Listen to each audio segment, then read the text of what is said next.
In this video, I'm going to talk about steps for creating an IPv4 addressing plan, and also we will experience one case study for IPv4 address design. Let me first explain what are the steps for creating an IPv4 address plan. First, you should define the addressing standard. For example, in this addressing standard, we can define multiple rules. For example, for the default gateway, I'm going to use the point 192.168.1.1 means point 1. For the other servers, maybe you want to use other range, okay, or other IP address. For example, for DNS server, I will use point 2.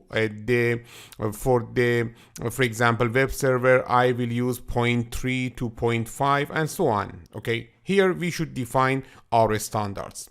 Also, for example, for point-to-point links, we are using /30 of the prefix length. For the LANs, we are using, for example, /24 and some other things. Let me to give you some example about them in this video.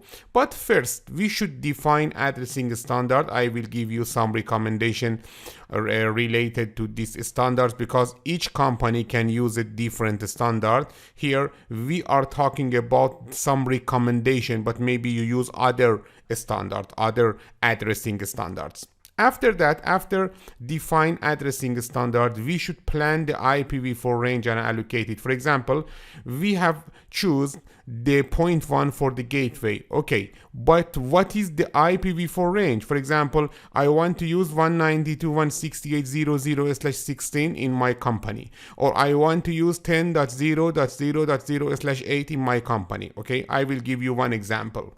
And finally, after planning the IPv4 range and allocate it, we should document the IPv4 addressing plan. It means that we should create a document. In this document, we know that in each part of our company, our building, our network, okay, we are using which range of the IP addressing.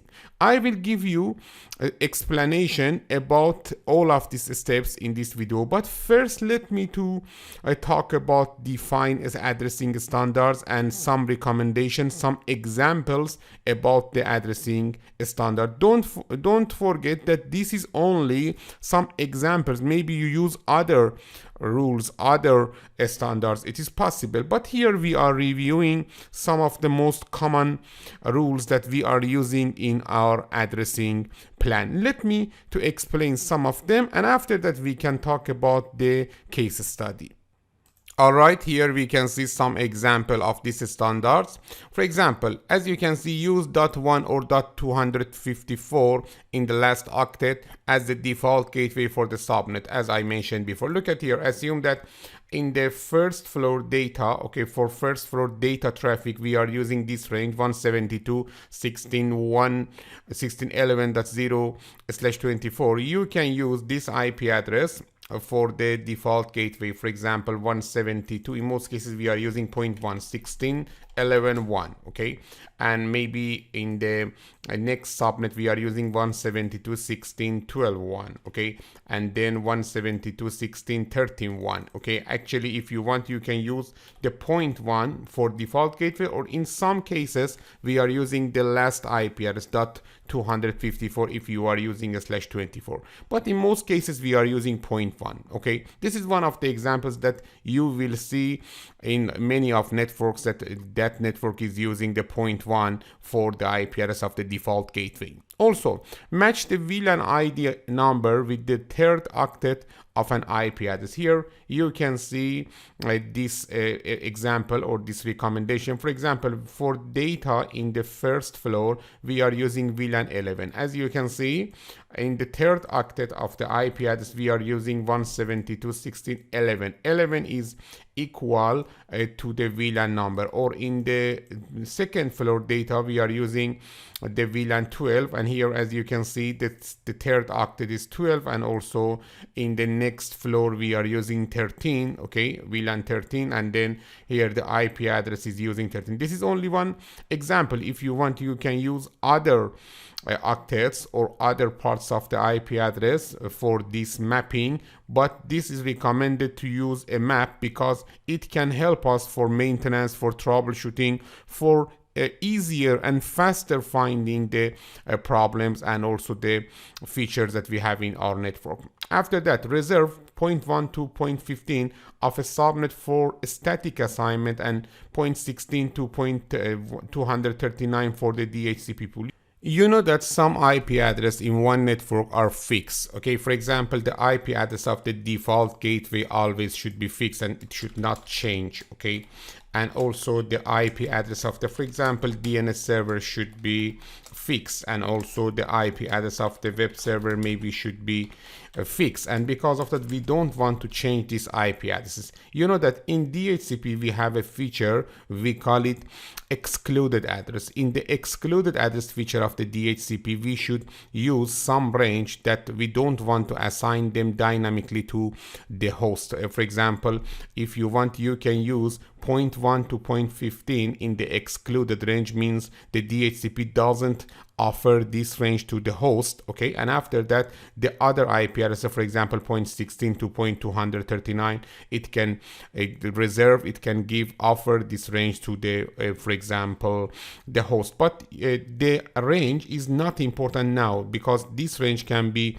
for example larger or smaller. For example, maybe in your network you want to reserve 0.1 to 0.30. It is possible. Okay, but the things that is important for us is that we should have some reserved IP address, some excluded IP address in the DHCP, okay, and some assignable IP address in the DHCP. Because of that, you should consider which range, okay, or which number, how many number of IP address you want to reserve, and how many IP address you want to assign to the system. Because of that, this is recommendation to reserving some range for the static assignment and some range for the dynamic assignment. After that, use private addresses to internal networks. As I mentioned before, as I explained before, you know that inside of our companies, in most cases, maybe 90% of scenarios, we are using private address range, and because of that, we should use one of the private address range, one of the RFC 1918 range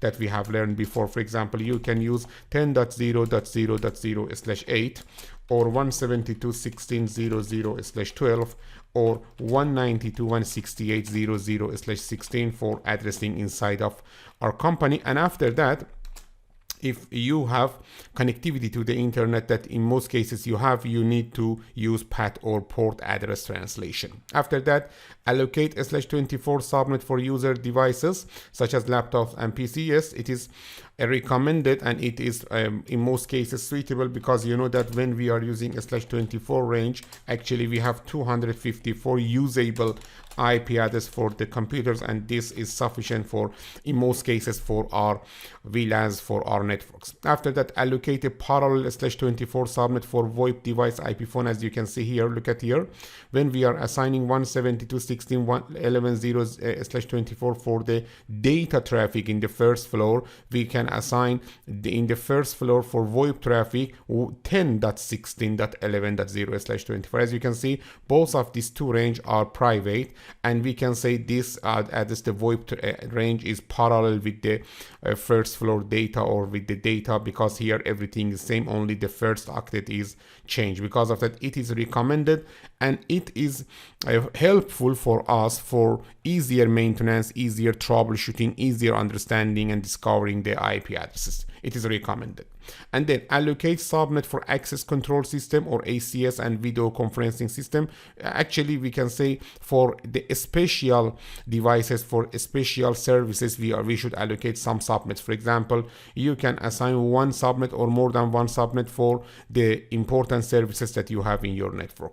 After that, here, as you can see, we have reserved subnets for future use. Yes, in all cases, we should keep some IP address some range for expansion, for scalability of network. In most cases, we say 50% more than our need now that today we have for IP addressing we should consider. For example, if in your network you have 200 or for example 100 PC or host, you need to multiply to 100 or 200 to 15%, okay, and after that this number, the calculated value, is the value that you should design the range of IP addresses for that. After that, use